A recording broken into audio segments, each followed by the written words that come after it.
세계 3대 투자 대가 중 한 명인 짐 로저스의 일본에 대한 직진 비판은 이미 몇 년 전부터 있어 왔습니다. 유튜브나 기사를 뒤적거려도 관련 내용은 충분히 볼 수 있습니다.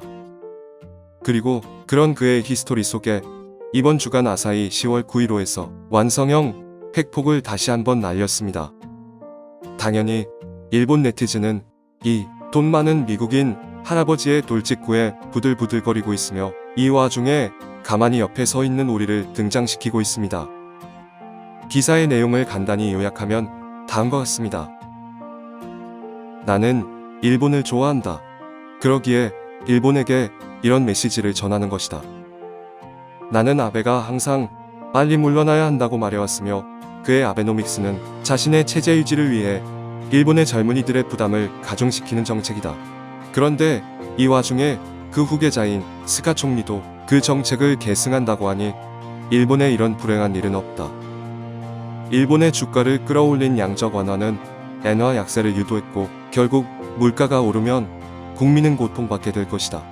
이러한 통화 절하 방안으로 중장기적 경제 성장을 달성한 나라는 역사상 없다.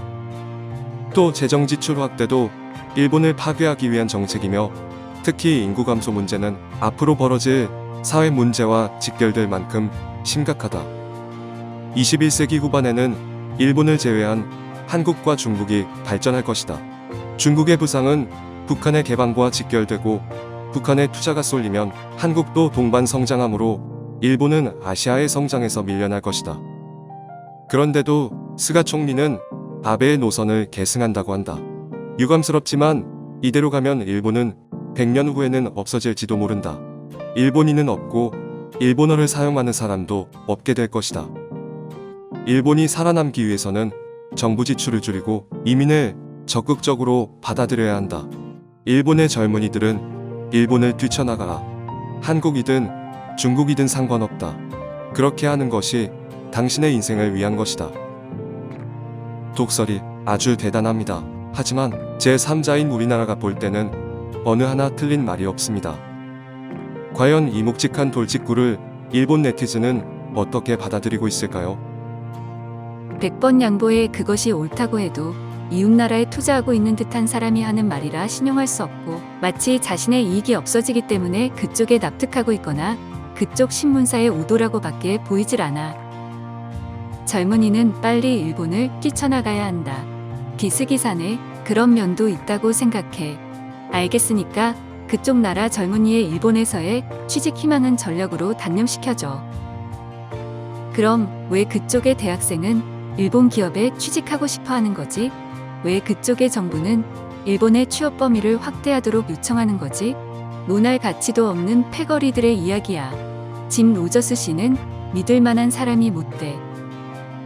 일본 10대 젊은이는 일본을 뛰쳐나가지 않아. 왜냐하면 인터넷으로 글로벌한 정보를 얻고 있는 젊은이는 일본의 좋은 점을 이해하고 있으니까. 한편 정부가 자국에 머물도록 노력해도 청년 해외 유출이 끊이지 않는 한국.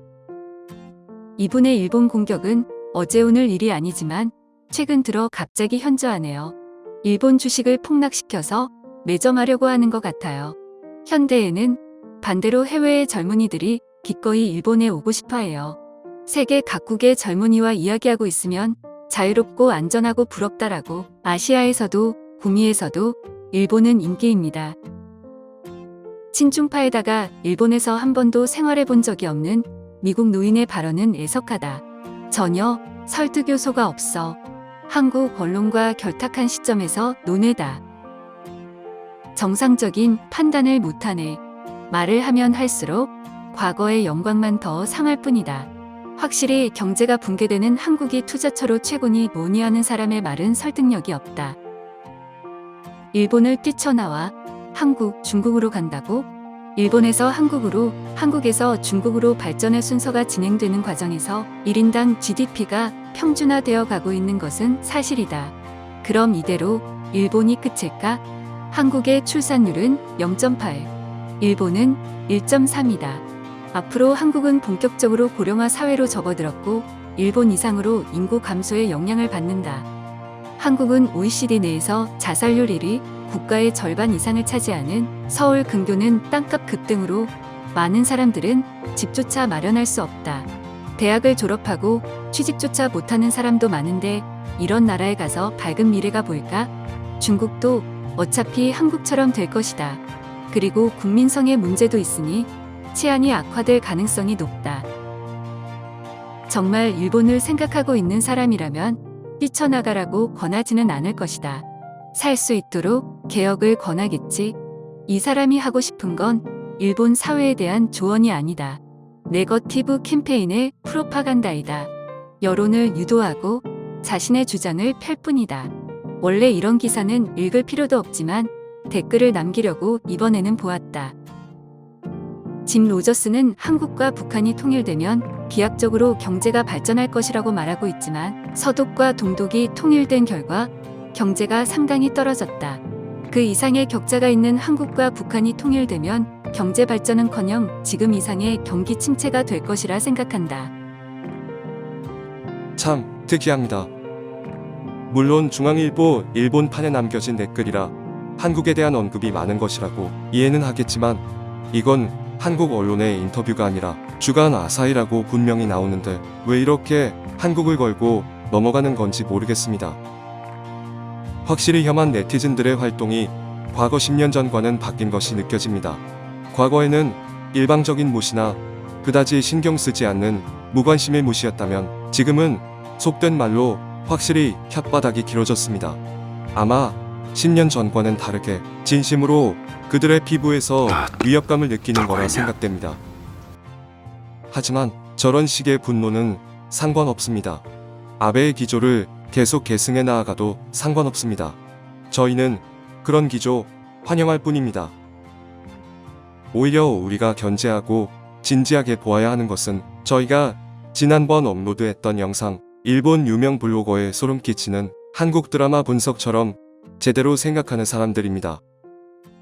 최소한 제3자인 미국인이 일본에 대해서 이야기할 때 그의 분석이 틀렸다면 데이터로 반박하고 그의 분석이 맞다면 고치고 개선할 자세가 되어야지 생뚱맞게. 그래서 한국이 문제야라는 식의 사람들은 전혀 긴장이 되지 않습니다.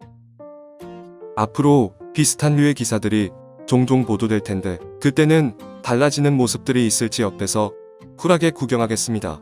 그리고 출산율 문제 등 우리나라의 일은 우리도 잘 알고 있으니 우리가 잘 알아서 하겠습니다. 우리나라는 워낙 위기에 강하니까요.